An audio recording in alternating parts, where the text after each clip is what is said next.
Today at Manchester Theatres, it is my absolute pleasure to be with the legend that is Peter Duncan, who is coming to the Palace Theatre Manchester from the 19th of February in Priscilla Queen of the Desert. Now, many people will have been introduced to Peter, as I was, as a presenter for Blue Peter, where we all fell in love with his absolute madcap stunts that, of course, led to the spin-off series Duncan Dares. But before any of that, Peter actually started out in theatre. After a 2-year stint at the National, he's gone on to do whopping shows such as Barnum, Me and My Girl, The Cardbird Song, Hairspray. We've seen him on TV shows such as The Games. He's done so many travel shows. He's even got his own travel adventure company. And I am only just tipping the iceberg of all the things. So, Peter, thank you so much for joining me today to talk all things Priscilla and your return to Manchester as well. I feel exhausted of all that list of things. It shows how old I am now, doesn't it? Yeah.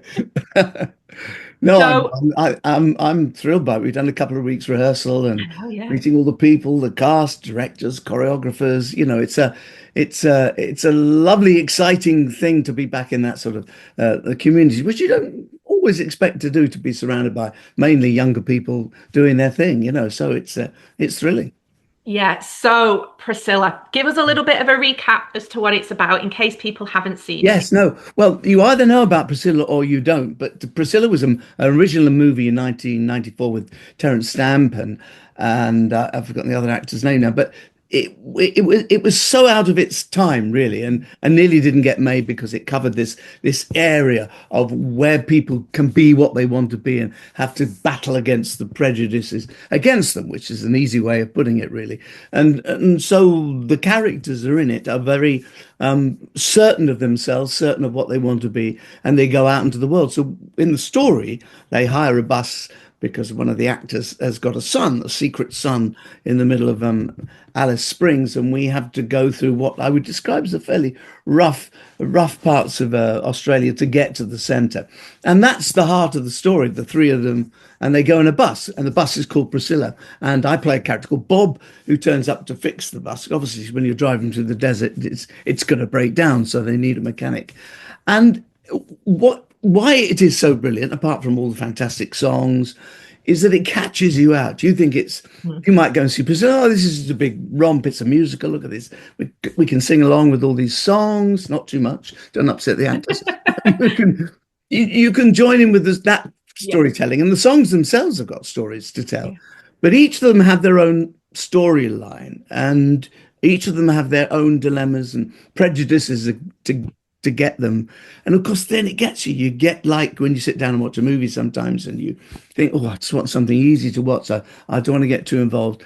And then your heart starts getting involved and you're drawn in. It's like that, which is what, in the end, musical theatre should be about. It should be all the fun and the dancing and the spectacle.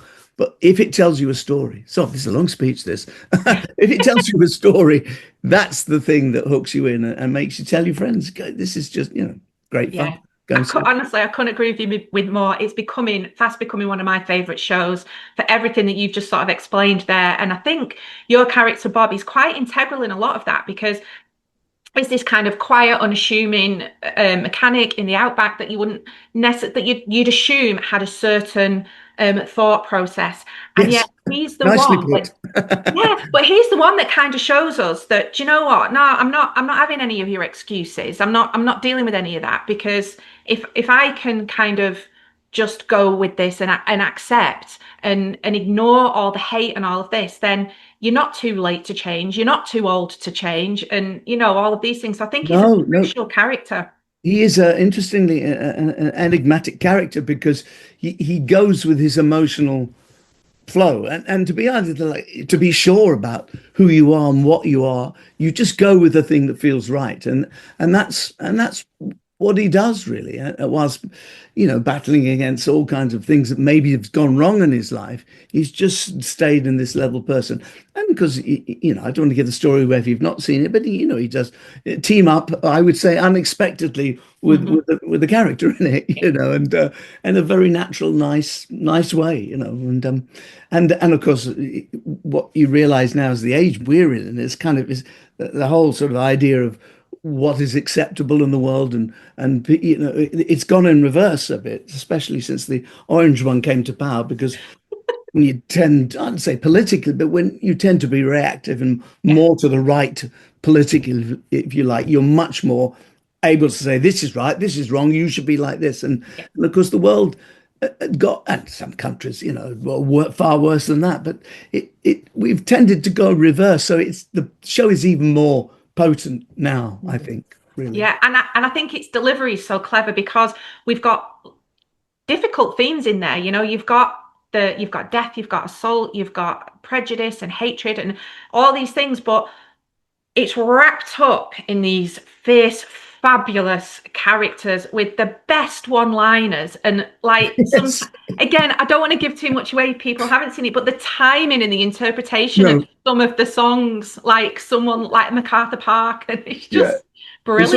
It's also very rude, which makes it really Yes. funny, you know, the kind of things the characters say that you wish you could have said, but you don't. Although we do as actors, but yeah, it's great like that.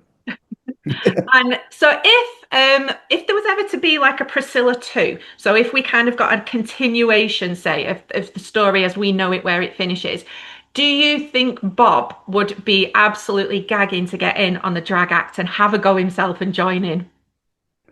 No, I don't think he Do you would. not think At he the would? moment, I'm only 2 weeks in rehearsals. I think he's very. That's not to say Peter Duncan doesn't get into his same costumes. Not for no. I mean, I do to Of work. course, yeah. Yeah, but I mean that idea of dressing up. Interestingly, my childhood was I grew up with theatrical parents, and they did summer seasons and pantomimes, and I was always surrounded as a child by female impersonators and you know, men who were with men, women who were with women. And as a child, I was very open and accepting, and it seemed the most natural thing in the world. So my brain functioned probably slightly differently. But in the future, what changed for me was that those worlds became open, whereas they were hidden and accepted. Now these worlds are very open, and of course that gets people going a bit more, and the prejudices and the oh, well, what am I then kind of goes on really, and almost that wanting to be different to others as well.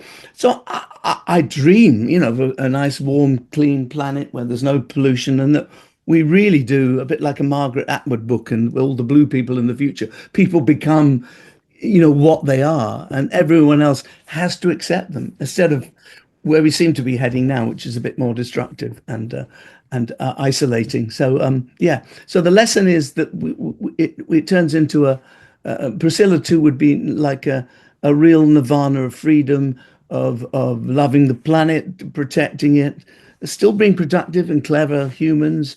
And you know, because if we don't slow down, I'm sorry, I got depressing now. No, We ain't got that long left. You know, no. civilizations end. You know, so maybe Priscilla two's in a fantasy civilization in the future. Yeah. There you Wow, are. that'd be I've amazing. over answered that question. Well, there you go. So back to the songs because we've sort of touched on them a little bit. I mean, the soundtrack is absolutely incredible, and every time I'm listening, I'll go, oh, that's my favorite. That's my favorite, and I change. And one that I always come back to is "We Belong." I always come back to that one. I love Yeah, it. yeah, I think it kind of sums up the show in a way, really. But then you have these unbelievable mashups of like opera and Kylie. It's yeah. phenomenal. It is, and it used to have historically had a bit of ABBA in there as well. There was, I think it was they took the rights back maybe, and then there's new songs that's been added like pop music. You know, Yeah. with my first wife, it plays my wife in it. She does a version of that, but we can't go into that detail. You just have to be surprised by that scene, Yes. um, and laugh. But yes, it is, and also the lyrics. What the lyrics contain is the same emotions as the dialogue.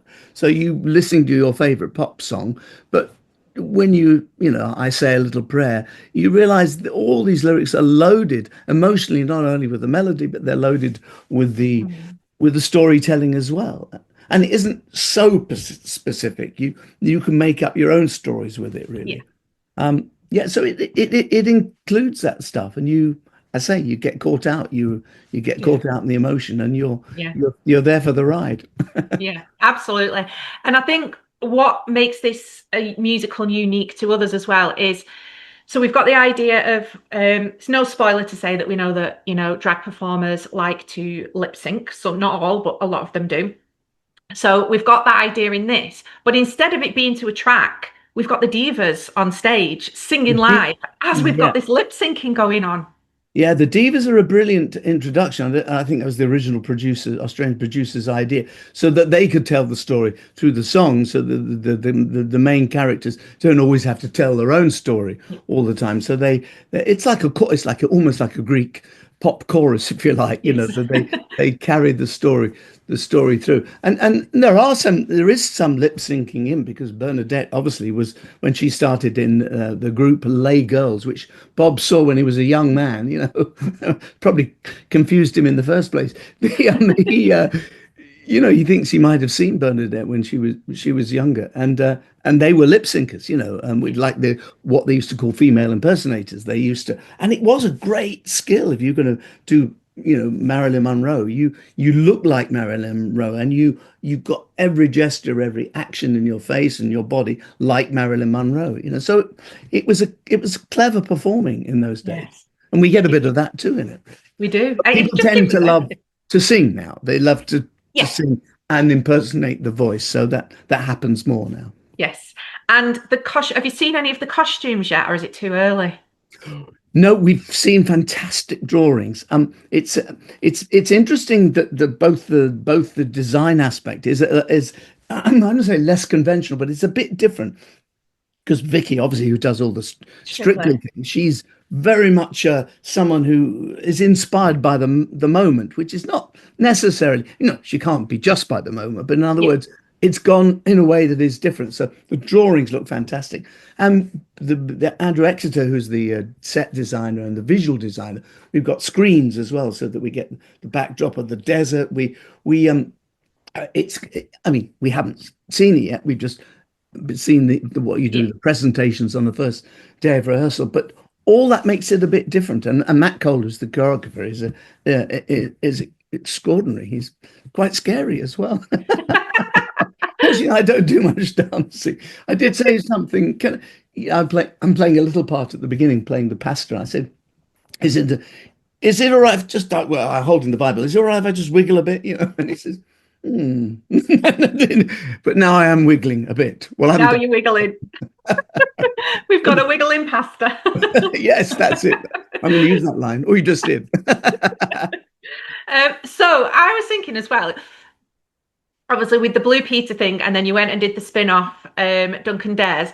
How about, because you've done loads of travel shows, you've got this adventure travel company, we get a spin-off, Peter and Priscilla. If that happened, where are you taking Priscilla first? Oh, for my next adventure.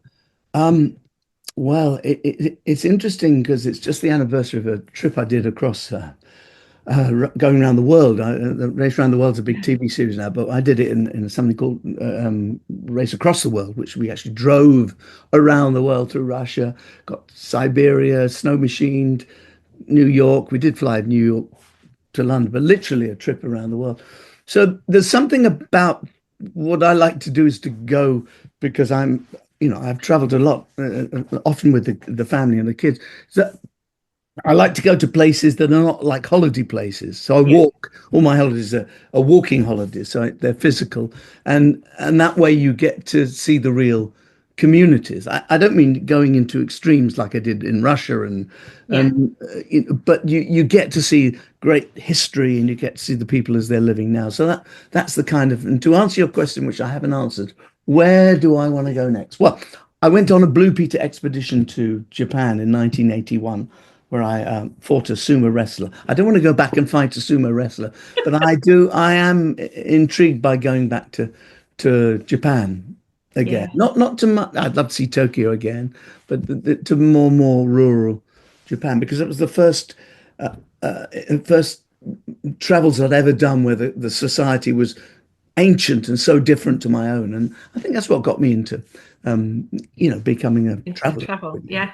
Brilliant. There we go. Well, Am I over answering all these questions? I'm so sorry. No, you are. We'll kit Priscilla out for you when the tour's done. There you go. We'll kit her out for you. Yeah, Japan. I've got it. July, I've got Japan in the diary. Yeah, yeah. So finally, then, if you had to kind of do a bit of an elevator pitch to the people of Manchester as to why they should come and watch this show, what would you say? I would say you come and watch this show because the world isn't quite as bad as we all think it is at the moment. And out there are people striving to be what they want to be, having the relationships they want to have, doing the things that they want to do. And despite all the prejudice and the battle against them, and this is that story, and it opens you up to the idea that we aren't going to go to a dark place in the next few years. We're going to go to a very open, light place where people are relatively happy, and we're going to look after the planet. Yeah, Finish with that.